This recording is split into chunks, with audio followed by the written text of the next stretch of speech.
Hello there, everyone. TheAndrata here, and welcome back to episode 110 of our Enigmatica 6 Expert Let's Play series, where today we are going to be taking you on a world tour of everything I have done in the pack so far and where we are at. That way, those of us or those of you who are just joining us or who have dropped off or anything are able to catch up, see where we're at, and then can watch along and play along with me as we go forward. So, yeah, let's dive right on in.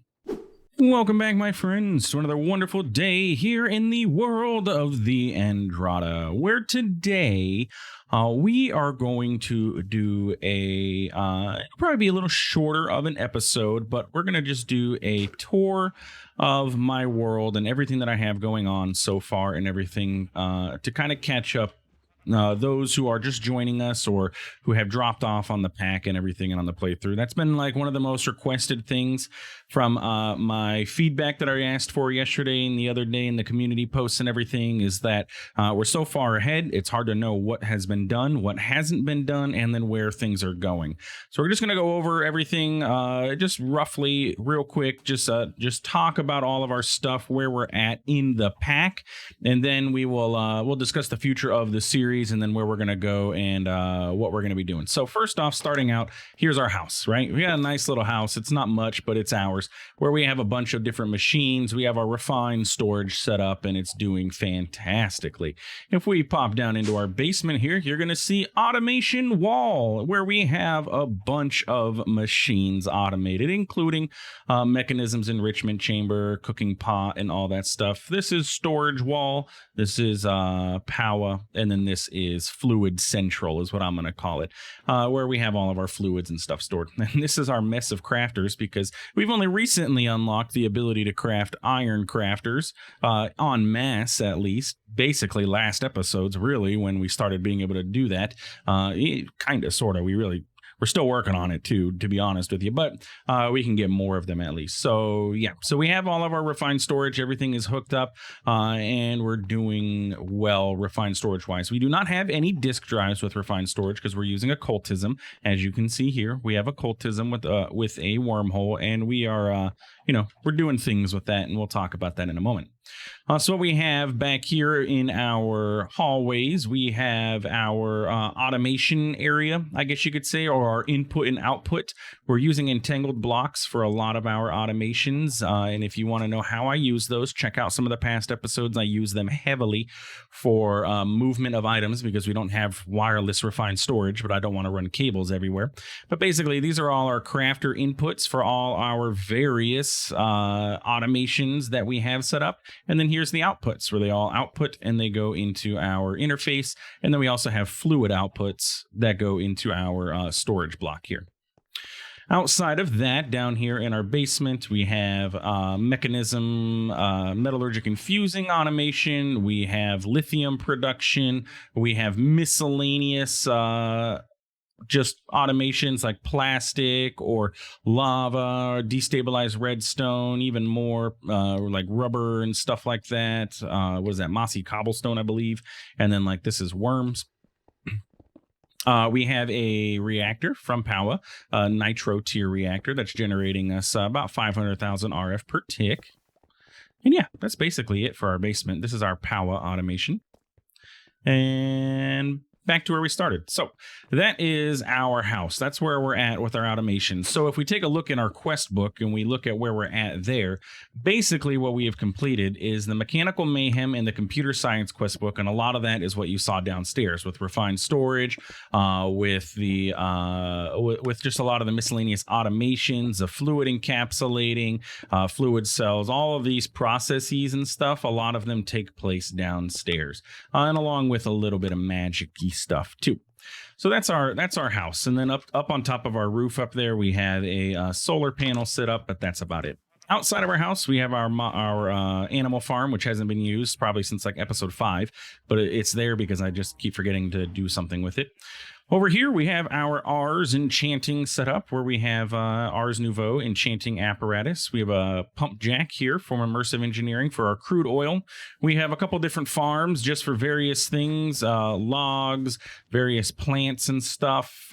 This is our Ars Nouveau source generator with a volcanic source link that is set up to plant blazing archwood, chop it down, get fed into the system, and then this guy eats them all up. Over here is Botania Wall, where we have all of our Botania automations going, including our Pure Daisy, automated with constructors and destructors, depending on what it is that we need. We have our Terrestrial Agglomeration Plate for Tetra production. We have our Mana Pool, which is fed downstairs by a Gormorillus that is automated with this nice little modular router. That was a fun project that we had set up. Bam. We have all of our droppers dropping into our mana pools. And then over here underneath this one, this is a new addition that nobody's seen yet, but this is just water underneath there for any sort of water crafts that we have to do. And that one has to go into a hopper because for some reason the crafting doesn't recognize the open crate for those as a valid input since it can only accept one item or something. Not 100% sure on that, but yeah, I had to put that in a hopper. And then we have our runic altar automation and then our portal to Alfheim. Over here is our occultism setup. This is our dimensional storage actuator with our storage stabilizers, giving us the ability to store 3,200 unique different items in here.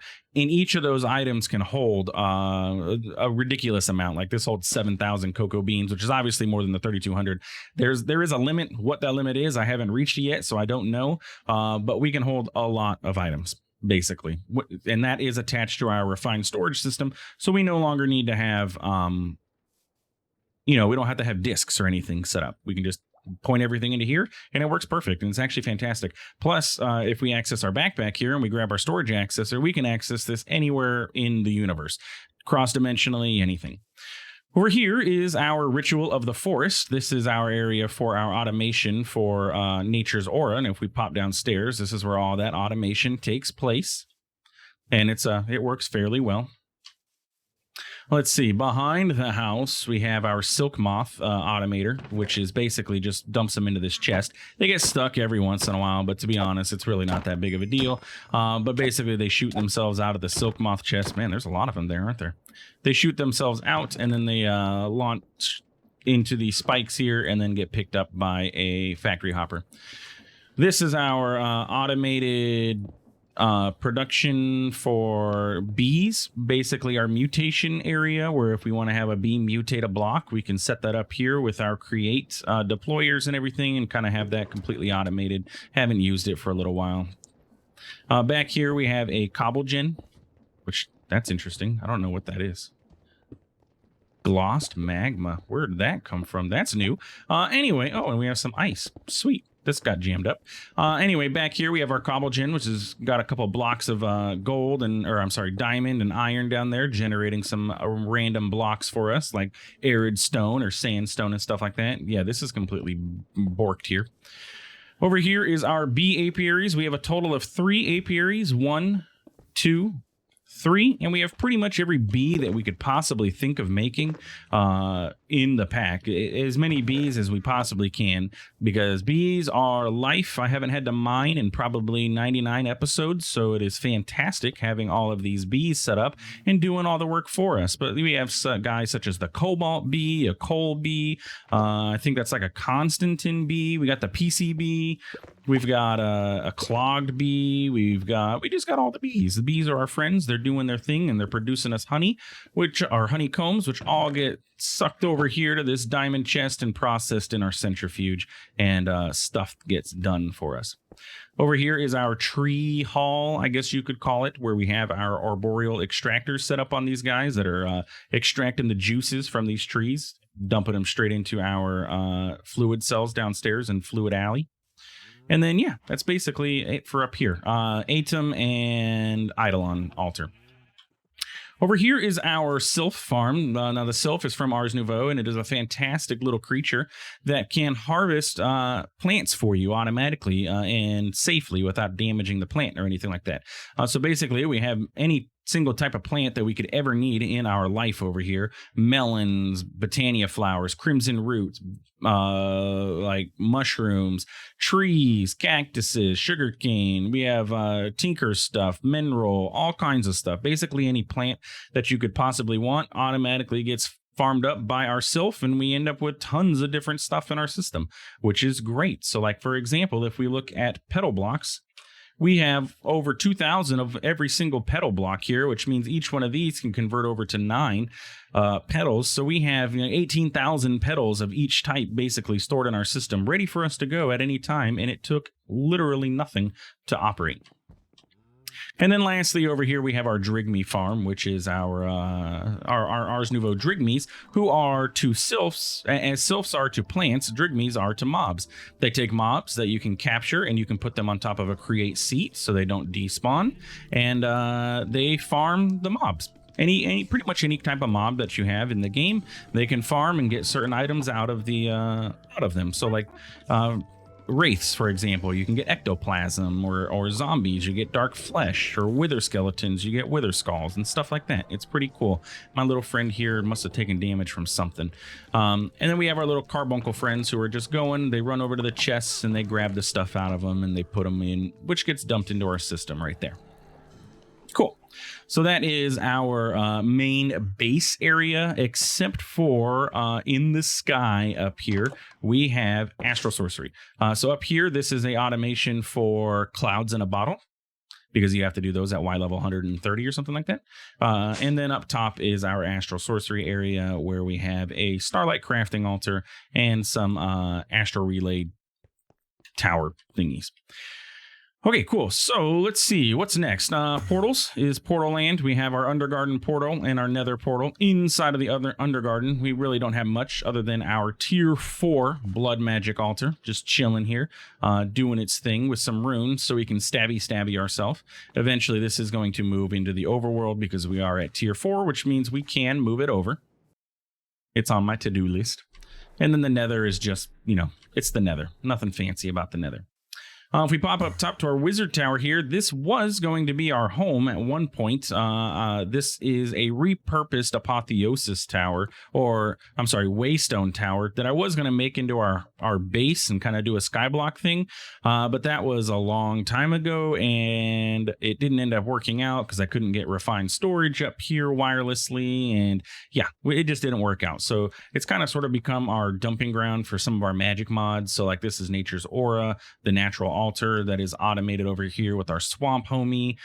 We have our enchanting table up here. We have a automated villager cycler over here where we can cycle through different trades with a villager if we like. It's not going to work now because I've purchased this Knowledge of the Ages book from him, but basically bam, and then he would cycle through and get new enchants, and you can use that for any villager, and this is a villager spawner. So that's our wizard tower. It basically has kind of been unused for the most part. Maybe eventually once we get wireless refined storage, I'll convert over, but at this point, I'm pretty comfortable over there at home. We do have a village down here with no villagers for the most part, except for those that are in our trading hall, which sits right here, and we'll go talk about that in a moment. But let's pop over to our factory, which is where we have all of our create setups. So create is running down here. We have ourselves a furnace thingy, flywheel and furnace engine that powers this, and it's broken. Don't know why. We haven't been able to figure it out, but it has infinite power. Theoretically, it should have infinite power because of our campfire providing heat to this, but the campfire went out like 40 episodes ago, and this never shut off. But I'm not complaining about it. It works. But over here, we have our sequenced assembly line, which is automated with XNet. We just did that maybe 2 episodes ago. So if you want to see how I did that, go ahead and check that out. We have our mixing automated. We have our compacting automated here, all getting dumped into our refined storage system and all using entangled blocks to do the crafting. Over here, we have our mechanical crafter wall, where we can craft things mechanically. Yeah, this is not automated. We do this manually when we need to. We don't need very many things like this. And then we have our crushing wheel set up, which goes and takes any of our ores, pulls them out of our system, crushes them, washes them, brings them over here, compacts them, and dumps them into our system as nuggets. And we basically get like, I think ultimately it ends up that you like 4 to 5x your ores running it through this system. Yeah, it's pretty good. Anyway, and then we have our Godforge block automation here, where we break up our Godforges or our God blocks and get our artifacts and break them down into our shards, our Godforge shards. Perfect. Second level of our factory is our Enigmatica area, where we have our vacuum chamber where we can strip enchants, and then we have our regular pressure chamber where we do all of our crafting or enchanting. If you didn't know, Enigmatica is fantastic for enchanting. Throw your items in there, no levels needed. Put a book, put a sword, bam, bam, it enchants, and you got it without having to use any experience. Just use its pressure. Our assembly system, and then our production of LPG, completely automated with XNet over here. See? XNet. Everything's automated. We have oil coming through from our pump jack that we have outside, and yeah. Over here is a blast furnace from Immersive Engineering, producing us plastic as needed. We have an alloy kiln, which I don't like because I can't automate. And then we have our industrial squeezer and our industrial fermenter, producing ethanol and plant oil. Floor level 3 is our automated smelters. Well, kind of, sort of, not really automated. This guy's just producing blazing blood for us. There's a blaze spawner in there. This gets dumped into our system. And then this is our smelter that we use for all of our recipes if we need to do any crafting. And you can see I have a little bit of cobalt left up in there. And then lastly, our fourth floor here is going to be our coal coke production automation. It's our coke oven, which basically just takes coke from these entangled blocks. Inside of here is coal that is put into it, which goes into the system, and then outside of this one, coal coke gets pulled out. We are currently backstuffed on our creosote oil, so we don't have any of this going, but these are all linked together, and then we have creosote coming over here. Coolio. And then this is a leftover setup from when we were working on our engineer school project, where we had to convert over 10,000 planks to creosote oil, and I've just never torn it down or anything. Okay, so that's our factory, that's our base, that's our wizard tower. Let's go talk about Mob Tower. Mob Tower, top floor, has our pink wither milker and our regular wither milker, producing us both pink slime and ether gas from each of these guys. He is locked in with a stasis chamber, so he is not going anywhere, and we are doing pretty darn good with those guys. Down here is our Vindicator spawner, which is for our experience, and we'll talk about that when we get downstairs. These are most recent episodes was setting these up. And then down here is a Witch spawner for our Wixie shard automation. So if we go downstairs one more level, we have our Witch spawner, which is set up to kill witches automatically with Ars Nouveau. Kills the witches and farms Wixie shards for us. And then over here is our Vindicators spawner. They spawn in here, or drop into here, and then get killed by our pedestal attacker, and we're about to get a ton of experience. we're backstuffed on experience here, so it's not going anywhere, so they're just clumping up. These guys are doing their thing. There we go. Wixie shards are being created, and this is all automated through Ars Nouveau and modular routers. If you saw last episode, because that's when I worked on this, I basically modified everything and set this to work on a pulse instead of working with a constant redstone signal, so it works much better than it did at the end of last episode. But we can talk about that next episode. This is a tour, not a discussion. Okay, so what else do we have? Lastly, let's go to our Crimson Altar. This is in the Nether. This is where we have all of our crimsoning, altering stuff going on from Nature's Aura. Same automation set up over here with our Swamp Homie. All completely automated, of course, using Ender Chests this time, because entangled blocks don't work across dimensions. And then if we pop over to our Occultism Pyramid, this is where we do all of our occultism rituals. Though we can move this to the overworld as well, instead of having to come out here into Atum, because we have unlocked tier 4 chalks with the red chalk, but we just haven't gotten there yet. And let's see, is there anything else super duper interesting that we can go over to? Nope, not really. So that's basically the tour of our world and where we're at. My guesstimation, I would say we're getting towards the end game of the pack, though. By end game, it's probably going to be another 50, 60 episodes, to be honest. End game does not mean basically my idea of end game is finishing these chapters. Once we get these chapters finished, that's probably when we'll wrap up the series for the most part, and get going. We'll probably build this enigmatic tree of life, which is the end game end game thing where you have to get these mastery shards and stuff like that. But we'll probably get to this point, create this thing, and then that would be the end of the pack. We're not going to go through and create all of these mastery tokens and stuff, because this is just going to be a lot of just miscellaneous waiting around and stuff. So yeah, that's where we're at with the pack. Quest wise, we've done quite a lot. We've unlocked a majority of the gates. We've done most of the things are available to us now, and most of it automated as well, except for the very few things like blood magic. But we've completed the mechanical mayhem in the computer science quest line, and we are currently working on our nuclear physics, which is where we're going to start diving into mechanism much more fully and getting ourselves fusion and fission reactors going. And then in our magic side, we've completed Apprenticed and Adept, and are working on the master side of things, in which we've done most of the blood magic, except for automating it. We need to get blood magic automated. And then we've been doing a lot of botania the past few episodes. So this is where we're working on right now, is our Gaia pylons. And then we're going to get into Astral sorcery and start working on upgrading that. And then outside of that, we just have our miscellaneous quests throughout that are from the normal Enigmatica 6, where you can get all your rewards. Definitely one of the perks of playing this pack is that you get rewards from both the normal side and the the expert side and the Enigmatica 6 regular side, which is great. So let's go ahead and collect our rewards and see what we got from this. Anything interesting? Most of the stuff now that we're getting as rewards is stuff that we already have, but it's always interesting to see what we get out of it. But yeah, that's basically the TheAndrata Landia, essentially, I guess you can call it, where we've all the stuff that we basically worked on over the series, except for my trading hall. You guys didn't see that, but it's in there. It's a standard trading hall. Most of my villagers died.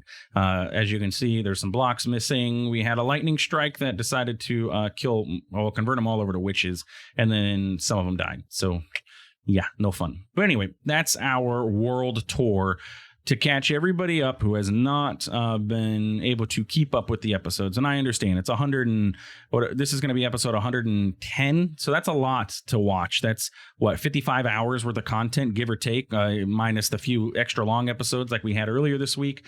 It's about 55 hours worth of content. That's a lot to watch of a series. And if you haven't been here since the beginning, I would be daunted trying to keep up on that too. I don't really have the time to watch super long series and all that stuff either. So here is the reset for all you guys. This is where we're at. And then going forward, we're just going to continue on as we have been, working on our quests and trying to knock these things out. Our next goals are to start automating blood magic and getting that going. And then getting rid of some of these things that have been on my to-do list for a while. And then, working through the pack, progressing on through the pack as we have been. As for the future of this series, we are probably going to switch to a every other day alternating episode drop upload schedule, and mixing in a new fresh pack in with this. What pack that is, I'm not 100% sure. I had mentioned last episode that I was considering doing Vault Hunters, and it has been pointed out to me that Vault Hunters is also another massive pack like Enigmatica 6 that takes forever for anything to get done.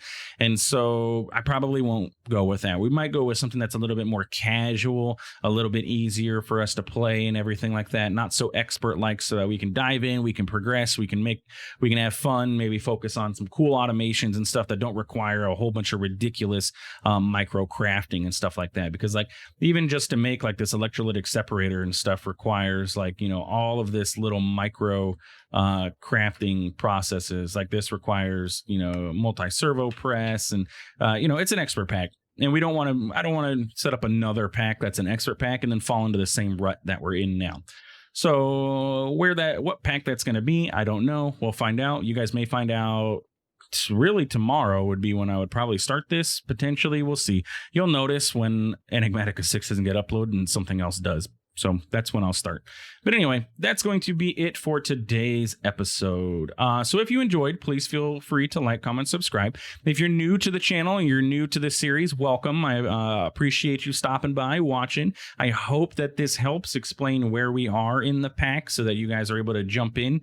And if you want any detailed information about anything that we talked about today's episode, there's 109 other episodes that discuss all of these. Specifically, I generally try and title my things on the automation that I work on in the episode. So if you want to know how I set up the sequenced assembly, I'm pretty sure the title of that episode is Automating Sequenced Assembly. Or if you want to know how we set up like all the tree farms down there, or the sylph and everything, the episodes, I try and title them so that they're search friendly, so you can see what we do in the pack as we go through. For the most part, every once in a while I do some meme titles and stuff like that, but you gotta have fun with it. Anyway, yeah, that's it. Thanks for stopping by. Thanks for watching. We'll see you in the next one. Have a good one.